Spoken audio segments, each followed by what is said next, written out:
Olá, colegas, tudo bem? Hoje eu quero mostrar para vocês como o debate político pode ser extremamente prejudicial às instituições democráticas. De antemão, deixo claro que vou expressar aqui minha opinião pessoal, e ao meu ver de maneira coerente, a de que não se deve admitir uma legislação, principalmente na área penal, que possibilite interpretações que não se coadunem com o Estado democrático de direito. Não quero com isso dizer que um texto de lei precisa ser absolutamente claro, até porque nem acredito que isso seja possível. É natural que surjam interpretações variadas sobre o mesmo texto, a depender da perspectiva de quem interpreta, do interesse de cada um e principalmente de cada época. Mas precisamos ter cuidado com o contexto em que uma lei é criada, pois isso nos revela muito sobre o seu espírito. Eu digo isso porque muitas de nossas leis foram criadas por encomenda, ou seja, em razão de uma necessidade momentânea ou no calor da paixão das multidões.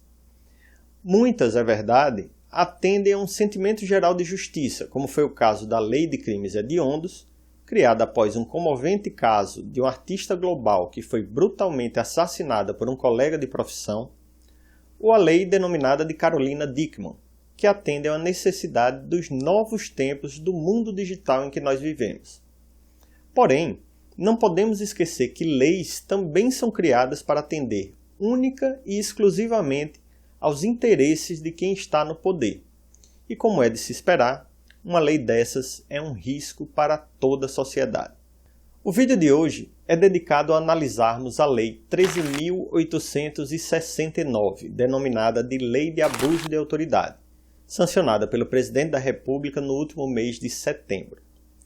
Primeiro vamos falar da justificativa alegada pelos políticos para a criação da Lei de Abuso de Autoridade. Enquanto ainda era um projeto, a discussão política girava em torno de dois principais pontos de tensão na relação entre o judiciário e os demais poderes. Primeiro, a exposição midiática dos políticos investigados e os vazamentos de detalhes de investigações ainda em curso.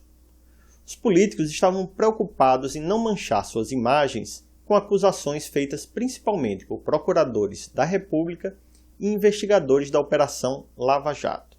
O segundo ponto de tensão estava relacionado às medidas judiciais, que iam desde a busca e apreensão em residências oficiais e escritórios de políticos, amparadas em documentos fiscais ou telemáticos, ou ainda em depoimentos de delatores da Lava Jato. Em outros tempos, seria impensável uma invasão tão grande à intimidade dos políticos de nosso país. E ainda que não houvesse o político cometido nenhum ilícito durante o seu mandato, só a possibilidade de ser investigado em suas relações políticas causou um incômodo geral.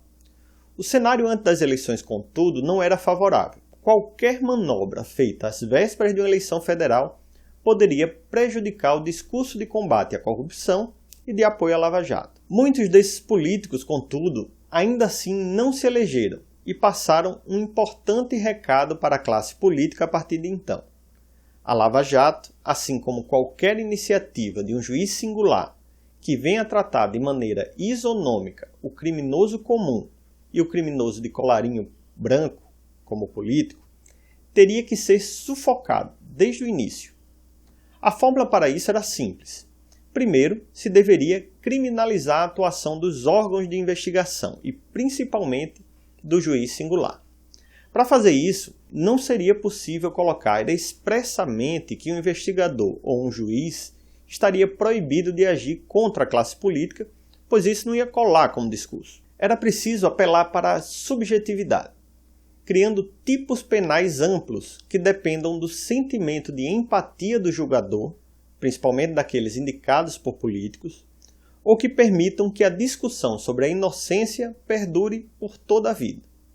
Por isso que a Lei de Abuso de Autoridade nasceu com condutas penais do tipo decretar medida de privação de liberdade em manifesta desconformidade com as hipóteses legais, não relaxar a prisão manifestamente ilegal, dar início ou proceder à persecução penal, civil ou administrativa sem justa causa fundamentada ou contra quem sabe inocente, ou até deixar de deferir habeas corpus quando manifestamente cabível.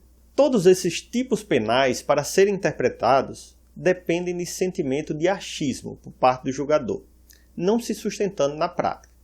Como saber que uma pessoa é inocente se não se pode nem mesmo iniciar a investigação?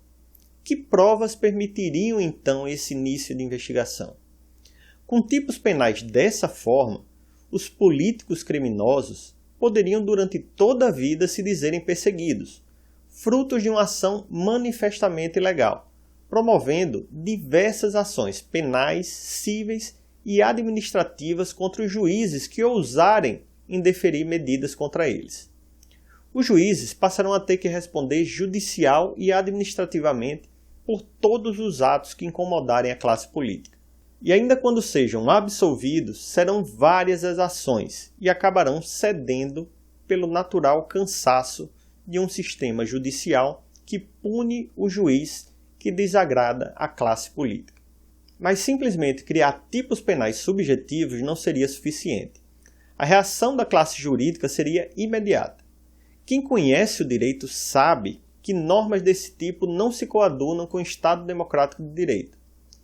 Para literalmente calar a boca da classe jurídica, em especial dos advogados, era necessário conceder a eles o maior prêmio que eles poderiam proporcionar: a criminalização dos atos contra a prerrogativa dos advogados. Se existe algo que mais incomoda o advogado no seu ofício, é o desrespeito com suas prerrogativas. Não são poucos os advogados que impunham a sua carteira vermelha da OAB declamando os artigos, incisos e alíneas do Estatuto da Ordem dos Advogados do Brasil. Ainda assim, colegas, como advogado, eu lhes digo, particularmente não transaciono com as minhas convicções. Não aceito admitir que uma lei tão injusta e tão autoritária como essa seja louvada exclusivamente por tocar em um ponto que me favorece. Ademais, também não concordo com a criminalização dos atos de violação das prerrogativas dos advogados. Estando em posição de igualdade em relação a juízes e promotores, quero ter a liberdade de defender as minhas prerrogativas com a autoridade de minhas palavras e de meus argumentos, não tendo sobre a cabeça de magistrados e promotores a lâmina afiada de uma norma penal que ofende garantias do judiciário. Quero tratar os juízes e promotores como parte de uma instituição que prevê recursos para más decisões e responsabilização administrativa para infrações funcionais. E isso para mim basta. O recurso à esfera penal deve ser o último a ser usado na hipótese, sim, de verdadeiros abusos cometidos em um campo diferente do campo jurídico.